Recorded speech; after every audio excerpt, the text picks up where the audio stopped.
Ushbu loyiha Biznesni rivojlantirish banki hamkorligida Qashqadaryo viloyati Ko'kdala tumani Paxtasoy mahallasi 359-sonli konturda amalga oshirilmoqda. Bu yerda kartoshka ekilgan bo'lib, 10 gektar maydonni egallagan. Bu yerdagi ekinlar zamonaviy usullar bilan parvarishlanmoqda. Hozirda ekinlar gullab, hosilga kirish jarayonida bo'lib, ekinlarni yetishtirish 90 kun davom etadi. Yetishtirish jarayonida sug'oriladi, tabiiy va mineral o'g'itlar bilan oziqlantiriladi.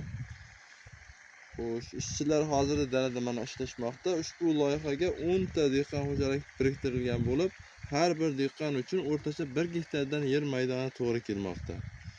Loyihani samarali amalga oshirish uchun lider tadbirkor Paxtasoy chorvalari mas'uliyati cheklangan jamiyat ishlab chiqarish kooperativ biriktirilgan bo'lib, ushbu loyiha bo'yicha har bir gektardan 30 tonna, jami 300 tonna hosil olish rejalashtirilgan. Kelajakda ekin maydonini kengaytirish va shu orqali dehqon xo'jaliklarining daromadini oshirish niyatidamiz.